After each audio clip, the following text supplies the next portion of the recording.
Madame Corinne Vignon, pour République En Marche. Merci Madame la Présidente. Cher Jean-Louis, bravo pour cet exposé extrêmement brillant et très clair. Je tiens à vous féliciter également pour toucher de vrais sujets, hein, comme le prélèvement d'organes et d'autres sujets sensibles comme la fin de vie. Alors moi j'ai une question de néophyte.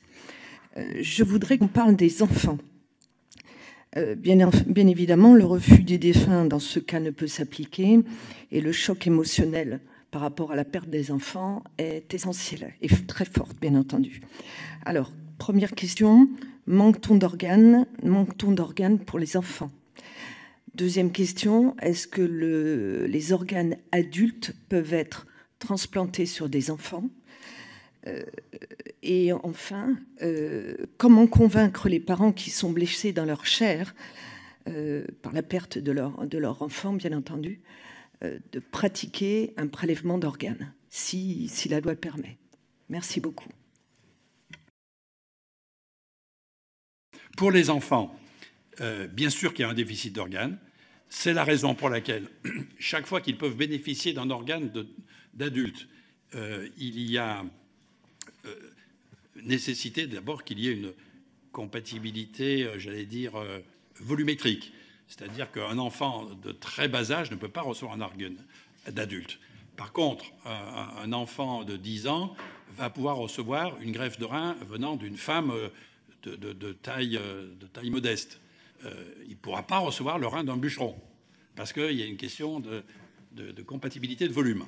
Donc on a pour un cœur, c'est encore beaucoup plus limité, parce que le cœur, c'est seulement le cœur d'un enfant. Et même d'un enfant à peu près de même âge, en tout cas de même corpulence. Parce que sinon, il ne fonctionnera pas. C'est une pompe, le cœur. Donc la pompe, elle doit être équilibrée avec le volume de ce qu'il y a à pomper, si je peux dire. Donc il y a un besoin de compatibilité, de congruité qui est beaucoup plus important pour le cœur. Il y a donc nécessité qu'il y ait effectivement des prélèvements sur les enfants qui décèdent, même s'il y a moins d'enfants inscrits sur les listes d'attente, il est quand même important qu'il y ait une satisfaction de ces enfants, et donc il faut qu'il puisse y avoir des donneurs. Or, il y a plus de refus quand un enfant décède. Ça se comprend. Et là, en l'occurrence, il faut que ce soit l'avis positif de la famille qui soit donné. Donc il faut que les parents disent « nous sommes d'accord pour que notre enfant soit l'objet d'un prélèvement ». Et c'est vrai que c'est quelque chose de tout à fait délicat, difficile à vivre par certaines familles.